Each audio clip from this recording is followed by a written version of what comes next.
leitura do livro Inteligência Emocional, de Daniel Goleman, e a gente vai refletir hoje sobre por que a infância é um momento de boas oportunidades, grandes oportunidades que a gente não pode deixar passar. Bom, e aí esse texto se chama Infância, Momento de Boas Oportunidades. O cérebro humano não está totalmente formado no nascimento. Continua a moldar-se durante a vida, com um ritmo mais intenso de crescimento durante a infância. As crianças nascem com muito mais neurônios do que reterá o seu cérebro maduro. Por um processo conhecido como poda, o cérebro, na verdade, perde as ligações neurais menos usadas e forma outras fortes nos circuitos sinápticos mais utilizados. A poda, eliminando sinapses estranhas, melhora a relação sinal-ruído no cérebro, eliminando a causa do ruído. O processo é constante e rápido. Formam-se ligações sinápticas em questão de horas ou dias. A experiência, sobretudo na infância, esculpe o cérebro. A clássica demonstração do impacto da experiência no desenvolvimento do cérebro foi feita pelos ganhadores do Prêmio Nobel Thorsten Wiesel e David Hubble, ambos neurocientistas. Eles mostraram que nos gatos e macacos havia um período crítico durante os primeiros meses de vida para o desenvolvimento das sinapses que levam os sinais do olho ao córtex visual, onde são interpretados. Se um olho fosse fechado durante esse período, o número de sinapses desse olho para o córtex visual reduzia-se e o número do olho aberto multiplicava-se. Se depois de encerrado o período crítico se reabria o olho fechado, o animal estava funcionalmente cego desse olho.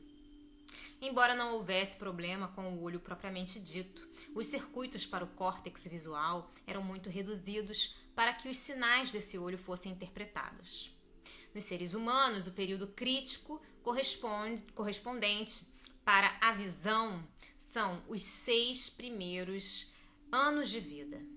Durante esse tempo, a visão normal estimula a formação de circuitos neurais cada vez mais complexos para a visão, que começa no olho e termina no córtex visual. Caso se tape o olho da criança, ainda que por umas poucas semanas, isso pode produzir um déficit mensurável na acuidade visual desse olho. Se a criança tem um olho fechado durante vários meses nesse período e depois o restauram, a visão desse olho estará prejudicada para a percepção de detalhes.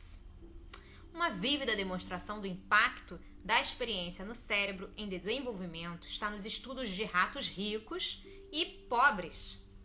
Os ratos ricos viviam em pequenos grupos, em gaiolas com bastantes diversões, como escadas e esteiras rolantes. Os ratos pobres viviam em gaiolas semelhantes, mas sem nada, nem diversões. Durante meses, os neocórtices dos ratos ricos desenvolveram redes muito mais complexas de circuitos sinápticos interligando os neurônios. Os circuitos neuronais dos ratos pobres, em comparação, eram esparsos. A diferença era tão grande que os cérebros dos ratos ricos eram mais pesados. E o que talvez não surpreenda, eles eram muito mais espertos na saída de labirintos que os ratos pobres. Experiências semelhantes com macacos mostram essas diferenças entre ricos e pobres, e com certeza o mesmo efeito se dá nos seres humanos. A psicoterapia, isto é, o reaprendizado emocional sistemático, surge como um exemplo de como a experiência pode, ao mesmo tempo, mudar padrões emocionais e moldar o cérebro.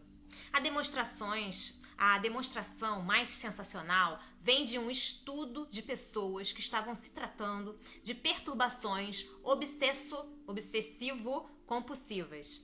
Uma das compulsões mais comuns é lavar as mãos, o que é feito muitas vezes, até mesmo centenas de vezes por dia, a ponto de a pele da pessoa rachar.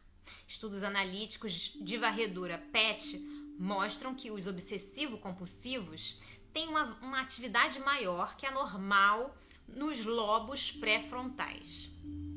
Metade dos pacientes sob estudo recebeu o tratamento químico padrão, fluoxetina, mais conhecida pelo nome comercial de Prozac, e metade fez terapia comportamental. Durante a terapia, foram sistematicamente expostos a objeto de sua obsessão ou compulsão sem satisfazê-la.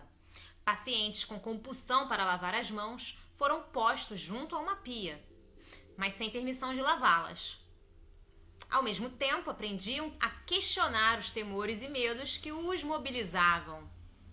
Por exemplo, não lavar as mãos significava que iam pegar uma doença e morrer. Aos poucos, após meses de tais sessões, as compulsões foram acabando, tal como se deu através do uso de medicamentos. A descoberta notável, porém, foi um teste de varredura PET que mostrou que os pacientes em terapia comportamental tinham uma redução tão significativa na atividade de uma parte-chave do cérebro emocional, o núcleo caudato, quanto os pacientes que foram tratados com sucesso com a fluoxetina. A experiência deles mudara a função cerebral e aliviara os sintomas, tão eficazmente quanto a medicação. Gente, ficamos por aqui por hoje. Eu espero que vocês estejam gostando dessa leitura tanto quanto eu. Um beijo grande a todos. Deus abençoe. Até a próxima. Tchau, tchau.